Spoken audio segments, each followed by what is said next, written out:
ரீசெண்டா ஆனந்த் சார் வீட்டுக்கு போயிட்டு 30 போர்டு கிட்ட சைன் ஆயிட்டு வந்தேன். அதுல 5 போர்டை எடுத்துட்டு சென்னையில இருந்து டைரக்டா துபாய் யாருக்காச்சும் கொடுக்கலான்னு போயிட்டேன். இரு முதல்ல துபாய் போக உன்கிட்ட ஏது காசு அப்படின்னு நீங்க கேப்பீங்க. பரவாயில்ல கேளுங்க. இல்ல பரவாயில்ல கேளுங்க. அது எல்லாத்துக்கும் காரணம்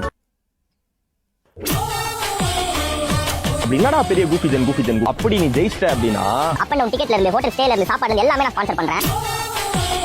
துபாயில இறங்கிட்டு ஸ்டோரியில ஒரு லொகேஷன் போட்டிருந்தேன். செஸ் பிளேயர்ஸ் யாராவது இருந்தீங்கன்னா அந்த லொகேஷனுக்கு வாங்க விளையாடுவோம் அப்படின்ட்டு. மிஞ்சி போனா ஒரு 5-6 பேர் தான் வருவாங்கன்னு நினைச்சேன். இதுல நான் 2 hours வேற டிராபிக்ல லேட். நைட்டு 1 மணிக்கு தான் போறேன். அந்த 5-6 பேரும் வரமாட்டாங்க அப்படின்ட்டு தான் போறேன். போயிட்டு சுத்தி முத்தி பாக்குறேன். ஒருத்தனும் மதிக்கல. என்னடா ஒருத்தனும் பார்க்க மாட்டாங்களே, என்னடா அது அப்படின்ட்டு இருக்கிறப்ப டக்குனு அங்க இருந்து ஒருத்தர் வந்து ஐயோ விளையாடலாமா அப்படின்னாரு. நானும் ஓகே அப்படின்ட்டு அங்கேயே உட்காந்து போர்டுல அடுக்க ஆரம்பிச்சிட்டேன். திடீர்னு பார்த்தா எங்க இருந்து வந்தாங்கன்னு தெரியல, அப்படியே ஜாம்பி மாதிரி அப்படியே ரவுண்ட் கட்டுறாங்க. ஏண்டா சுத்தி முத்தி பாக்குறப்ப ஒருத்தங்க கூட என்ன மதிக்கல. போர்டு வச்சுட்டு உட்கார்ந்தோன்னு ரவுண்ட் கட்டிட்டாங்க. ஒரு 1/2 மணி நேரம் கிட்ட விளையாண்டு இருப்பேன். 6-7 பேர் கூட விளையாண்டுட்டு இருக்கப்போ சுத்தி நிப்பாங்களே, அவங்க ஏதோ என்கிட்ட ஒரு 10-15 நாள் பழகுன மாதிரி ஜாலியா பேசுறாங்க.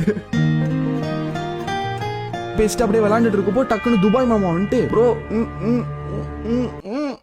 ஐயோ எதையா அப்படின்ற கூட்டம் சேர்த்து வா ஓடிடலாம் போலீஸ் கேஸ் ஆயிடும் அப்படின்றாரு. ஐயோ உடனே ஏந்திரிச்சிட்டு வாயெல்லாம் சொல்லிட்டு ஒருத்தர் சூப்பரா விளையாண்டாரு. அவர்கிட்ட போர்டை கொடுத்துட்டு நாங்க ப்ரோ வச்சுக்கோங்க நல்லா வாண்டிங்க அப்படின்னு போர்டை கொடுத்துட்டு அவருக்கு நைஸ் ஆயிட்டோம். நல்ல வேலை நம்ம ஆளு மட்டும் கண்ணை காட்டல.